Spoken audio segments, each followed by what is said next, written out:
They wanted her for her big backside and curves, but what she did shook the entire village.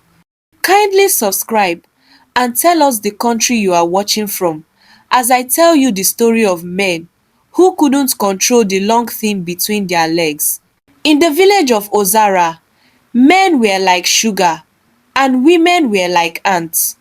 The men had sweet mouths, empty promises and itchy legs. They moved from one woman to the next, breaking hearts like firewood.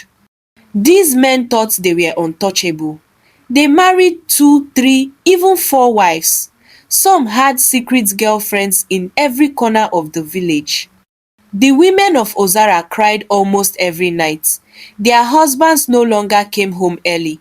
If they did, it was only to sleep like logs of wood. No love, no talk, no attention. Some women even joked that their husbands gave more time to their goats than to them. But there was one girl in Ozara who was different. Her name was Oma. She was very beautiful. Her skin shone like palm oil under the sun. Her hips swung like a market bell. Every man wanted her. But Oma did not want just any man. She wanted real love, not the kind that jumps from one woman to another like a drunk cricket. Many men came to her with fake love, but she said no. Some gave her gifts, some cried. One man even danced in front of her house with a flute. Still, Oma said no. But one day, a young man named Udoka came. He was sweet, he spoke softly and looked serious. He said he loved Oma and wanted to marry her. He treated her like a queen. He brought her food, helped her farm, and even followed her to fetch firewood. Oma believed him. For the first time, she opened her heart. She gave him everything. But Udoka was like the others. After sleeping with Oma, he left her. 2 days later, people said he had gone to marry another woman from a nearby village. Oma couldn't believe it. She could not breathe. She ran into the forest, her heart heavy, her eyes full of tears. She ran and ran until she reached the river. She fell by the water, crying, shaking, ashamed. Suddenly, the water moved. A soft light came out of the river. A beautiful woman with glowing skin rose from the water. Her voice was soft but strong.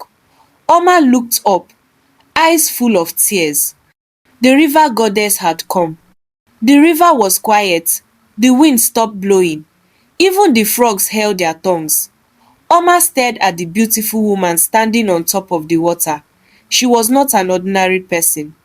Her hair flowed like water, her skin shone like the moon, and her eyes were full of power. The river goddess looked at Oma and smiled. This was not an ordinary smile. It was the kind that made the wind stop. It was soft but strong, warm but powerful. The goddess had watched the village of Ozara for many years. She had seen women cry in the night. She had seen wives beg their husbands for love. She had seen girls used and dumped like broken calabash. The goddess was angry, but her anger was not loud. It was calm, like water before a storm. The goddess said the women had cried enough. It was time to bring balance. It was time for justice. She looked at Oma and told her that she was chosen. The river would give her a power not to kill, not to fight, but to teach a lesson. The power was simple but strong. From that day, any man who slept with Oma would wake up the next morning without his manhood. Just like that, gone, vanished, missing like meat in a poor man's pot. Oma could not believe it. Her mouth was open like a village drum. She had always wanted true love. Now, she was given something she did not ask for, but she understood why. It was not for revenge, it was for justice. For the women of Ozara who cried every day and were never heard. The goddess placed her hand on Omar's head. Her touch was like cold water and fire at the same time. The power entered Omar, but she did not feel pain. She did not feel joy. She just felt different. The goddess gave her one instruction. Use this gift well. Let it teach them. Let it change them. Then the river became still again. The goddess disappeared into the water like smoke. Oma stood up slowly. Her tears had stopped. Her shame was gone. Her heart felt strong like never before. She walked back to the village with quiet steps. Nobody knew what had happened to her. They only saw that she looked different. Her eyes now carried fire and calm at the same time. Her smile had a mystery. Oma walked through the village with her head held high. She no longer felt like the sad, broken-hearted woman she once was. Now, she was determined, strong, and full of purpose. She was ready to make the men of Ozara pay for the heartbreak they had caused. As she walked through the streets, she saw the same men who had once admired her, now staring at her with hungry eyes. They came with their sweet mouths, their dirty jokes, their empty promises. They didn't know what had changed, but they still wanted her, not knowing she had become a silent hurricane. Oma knew this was her chance. The first man she would punish was Emeka, a young man who had been with many women in the village, always promising love but never staying true. Emeka was sitting under a tree, laughing with his friends. He stood up quickly when he saw her and approached her with a smile spreading across his face. Oma, you look more beautiful than ever, he said with a wink. Oma smiled back. Her voice was steady. I've been thinking about you, Emeka. You're a man who loves to play with women's hearts, aren't you? Emeka's grin widened. You know how it is, Oma. A man has needs. And you're everything I've ever wanted. Oma looked at him with calm eyes and said, I am everything you want, right? Come over to my house this evening. I have something special for you. Emeka was overjoyed.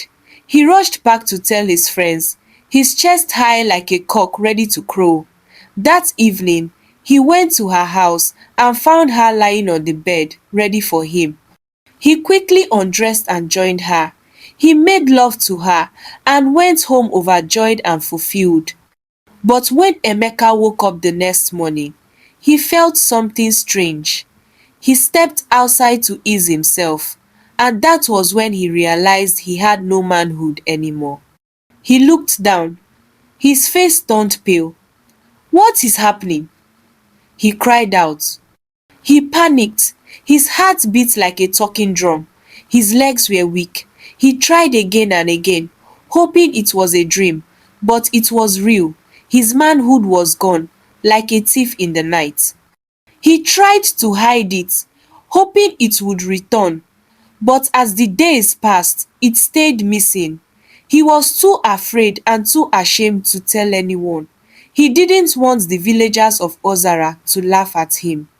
One by one, the men came to her, and one by one she allowed them, not because she wanted them, but because the time for lesson had come. The next morning, each man woke up and screamed silently. They checked. Nothing. Their manhood had disappeared like akara in a hungry man's hand. Fear entered their hearts. Shame followed, but none of them spoke, too embarrassed to talk. The first man thought he was sick. The second thought it was a dream. The third almost ran mad. But still, silence. Nobody wanted to say the truth. After all, how can a full-grown Ozara man stand in the market square and say, my thing is missing? That was the beginning of the silent terror that came to Ozara. The men of Ozara were suffering, but they were hiding it well. Each one woke up after spending time with Oma and discovered his manhood was gone. Not small gone fully missing, like it was never there. They would scream inside their rooms, hold their wrappers tight and stare at the wall like goats that saw juju. But because of pride and shame, they said nothing. They walked around the village pretending everything was fine. Some even added a little swagger to their steps, as if to deceive their shadows. But inside, they were finished men. Even their wives didn't know at first. They only noticed one thing: their husbands had changed. No more midnight wahala. No more love touching. No more shouting, "Come here, woman." Instead, the men were suddenly quiet. They were gentle. They slept facing the wall like logs of firewood. And whenever their wives tried to cuddle them, they would cough and complain about back pain or bad dreams. At first, the women were confused, but then it started to spread. It started from one woman who told her friend, "My husband hasn't touched me in 2 weeks. He just keeps sleeping like a chicken." Then another woman replied, "Mine too oh, I thought I was the problem." Before long, it became a topic at the market. That day, the women gathered near the well. Each woman shared her story. The more they talked, the more things became clear. The common thing in all their stories was Oma. Almost every man who had changed had been seen talking to Oma or visiting her house in the past weeks. That was when the truth broke like a palm wine calabash. One of the women shouted, "So it is Oma that has done something to them." But instead of anger, laughter filled the place. It started slowly, then spread like fire. Some women fell on the ground laughing.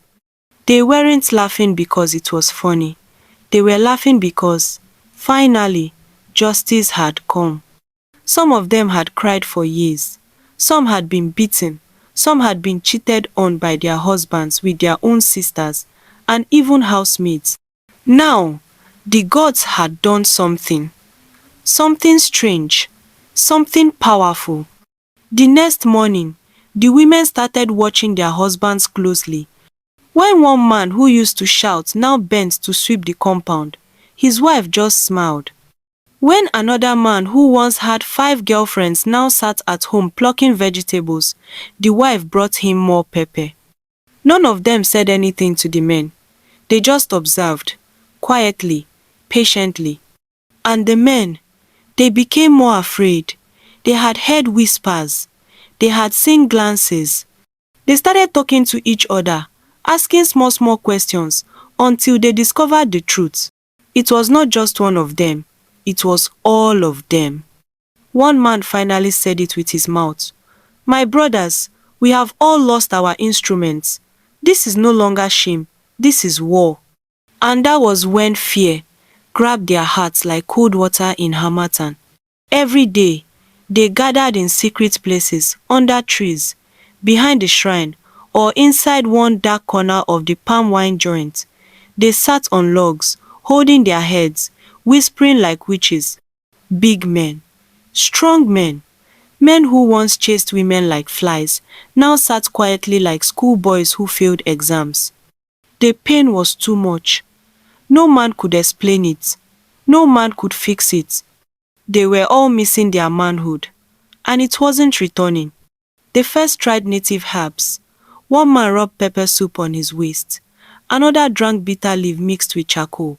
A third man even tied a snail shell to his wrapper and walked backwards 3 times. Nothing worked. Finally, they agreed to go and see the oldest native doctor in the land, a man with 1 tooth and 2 charms that never failed. That evening, they carried goats, yams, and kola nuts and went deep into the bush. They found him sitting beside his shrine, chewing something that smelled like a wet rat. They knelt down and begged him to help them. The native doctor did not speak for a long time. He just stared at them, his one eye blinking slowly. Then he stood up, turned around 3 times, and threw powder into the fire. The fire turned blue. He shook his head and said, the words that made their stomachs jump. The root of your problem is Oma. The men gasped in shock. He told them that Oma had been touched by the river goddess. She now carried a power no man could fight. And unless she removed the curse, nothing, not charm, not medicine, would return their lost manhood. The men were angry. Is Oma God? One of them asked. How can a small girl do this to us? They left the shrine with fire in their hearts. The next morning, they gathered with sticks, machetes, and angry faces and marched to Oma's compound, ready for war. They marched through the village shouting and sweating. But as they stepped inside her compound, something strange happened. They sniffed the air. Something sweet was moving around them. It smelled like fresh suya mixed with small chops. Their eyes became sleepy. Suddenly, the first man dropped his stick and picked up a broom. The second man began fetching water from the well. The third man went into her kitchen and started pounding yam. Just like that, the anger left their bodies. One by one, they forgot why they came. Oma sat on a wooden chair, painting her nails slowly. She didn't say a word. She just smiled. Some of the men washed her clothes. Others swept her compound. One man was fanning her with a palm leaf, while another was roasting corn nearby. They worked from morning till night, then slept outside on the ground. The next day, they continued. And the day after that, by the fourth day, one of the men had started singing lullabies while frying akara. Another was sewing Oma's wrapper with his bare hands. Nobody could explain what was happening. It was like Oma had become their queen, and they were her servants. Days passed. They walked and forgot why they had come. They looked like men under a spell. Their wives began to worry. They had not seen their husbands in days. Some children asked questions. The village became quiet and the women became restless. After some time, the women of Ozara decided to visit Oma. They came crying, with wrappers tied around their chests and bare feet covered in dust. They knelt down and begged her to release their husbands. They were not angry, only tired and sad. Oma looked at them. Her heart softened. She stood up and clapped her hands once. Just like that, the men stood still. The spell was broken. The men looked confused. They rubbed their eyes and stood up slowly. Their hands were dirty. Their clothes were torn. Their backs ached. They walked home one by one, quietly like chickens after flogging. But even though the spell was broken, their manhood was still missing. Nothing had changed. Fear filled their hearts. They began to wonder who Oma really was. Some thought she had powers. Others said she had gone to a native doctor, but none of them had answers. They just felt shame and pain. Something had changed forever in Ozara. The men no longer felt like gods. They were weak and confused. Their hearts were empty, and their pride was gone. They had tried everything. They drank bitter roots, rubbed strange leaves, and even sat inside smoke from burning herbs. But nothing worked. Their manhood was still gone. They needed help, but no one knew where to find it. They gathered under the oak tree again. This time, they were quiet. There was no shouting, no blaming, no anger. Only shame and regret filled the air. Some of them could not look up. Others wiped their eyes with their sleeves. They all knew the truth. They had lived badly for too long. They had broken too many hearts. The men spoke softly among themselves. They said the only way forward was to beg Oma with respect. They knew she had power. They also believed she was not an ordinary woman. Some said she came from the river. Others believed she was sent by the gods.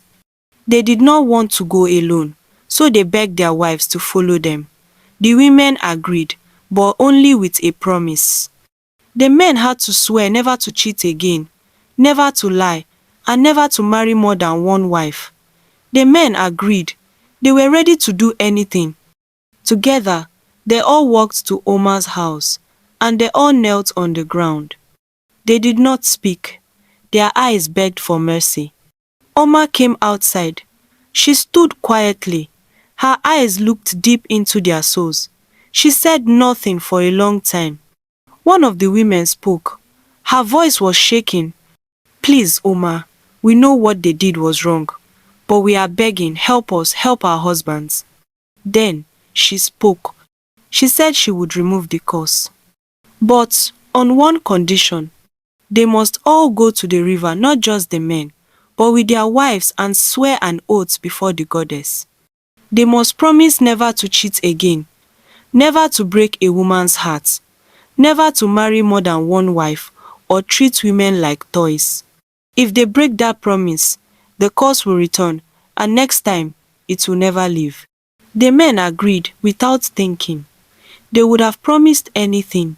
At that point, even if she said they should swim inside hot pepper soup, they would do it. That day, the whole village followed Omar to the river. One by one, the men stepped forward and swore. Some cried. Some held their wives' hands tightly. Some poured sand on their heads and begged. Omar stood by the river, calm like a goddess herself.